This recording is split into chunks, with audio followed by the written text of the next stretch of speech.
Kennedy was a kind-hearted and hard-working man in his early 30s, known in his village for his honesty and charm.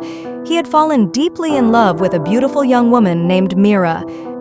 Mira was everything Kennedy had ever dreamed of: graceful, intelligent, and kind. The two had been courting for over a year, and Kennedy decided it was time to ask for her hand in marriage. What Kennedy didn't know was that Mira was the daughter of Chief Okoro, a powerful native doctor. Chief Okoro was well respected and feared in the village for his spiritual prowess. He had helped many people with his charms and traditional knowledge, but he was also known to be strict and demanding, especially when it came to his only daughter, Mira. One bright afternoon, Kennedy went to visit Mira's family to formally ask for her hand in marriage. He was filled with excitement and nerves as he approached the large compound, where Mira greeted him with a smile. But when he finally sat down with Chief Okoro, the atmosphere shifted. The chief's eyes were sharp and piercing, sizing Kennedy up as if he could see right into his soul. What is your name? My name is Kennedy, sir. I was told that you want to marry my daughter. Yes, sir. I love Mira and I want to marry her. Very well. There is a task you must complete, a test of your strength, courage, and determination.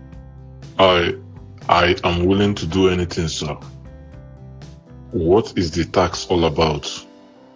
Love is a powerful thing, but it's not enough to marry my daughter. You see, my family is bound by deep spiritual traditions, and anyone who wants to marry into this family must prove their worth. You must go into the forbidden forest, deep in the heart of the jungle. There, you will find the sacred stone of Igwe, hidden in the cave of the spirits. You must retrieve this stone and bring it back to me. But beware, the forest is filled with spirits and dangerous creatures. No man who has entered has ever returned. The stone is guarded by ancient powers, and only the purest of heart can retrieve it. Kennedy's heart raced. He had heard stories about the Forbidden Forest, how people who ventured inside never returned. The forest was said to be haunted by spirits, and the sacred stone of Igwe was a relic from a time long forgotten, imbued with immense spiritual power. But his love for Mira was stronger than his fear. The next morning, with Mira's worried eyes watching him, Kennedy set off into the forest.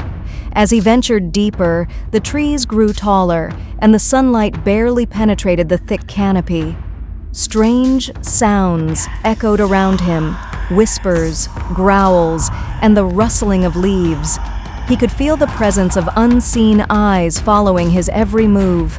After hours of walking, Kennedy finally reached the mouth of a dark cave.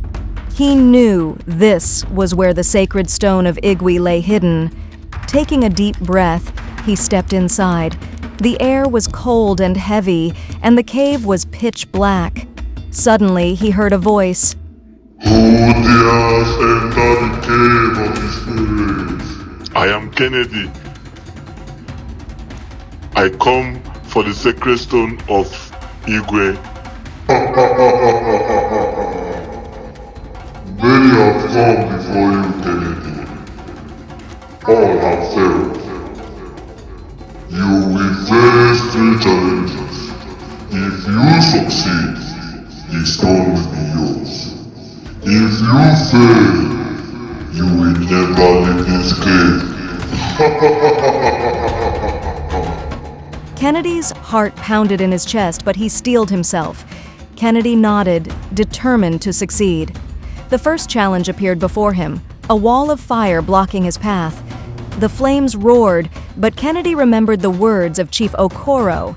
Only the purest of heart could pass. He closed his eyes, focused on his love for Mira, and walked straight into the fire. To his amazement, the flames parted, allowing him to pass unharmed. The second challenge was a deep chasm that stretched as far as the eye could see. A single, fragile-looking rope bridge swayed in the wind. Kennedy had no choice but to cross it. As he took his first step, the spirits of the forest began to whisper doubts into his ear, telling him he wasn't worthy, that he would fail. But Kennedy silenced the voices with his determination and love, focusing on getting to the other side. Step by step, he crossed the bridge, reaching the other side safely. Finally, the third challenge came. A great serpent, its eyes glowing with a mystical light, coiled itself around the stone. The serpent hissed at Kennedy, ready to strike. But instead of fighting it, Kennedy knelt before the creature and whispered, "I mean no harm. I come for love, not power." The serpent looked into his eyes, searching his soul. Then, slowly, it uncoiled and slithered away, leaving the stone unguarded. Kennedy reached out and took the sacred stone of Igwe, its surface warm to the touch. Exhausted but triumphant,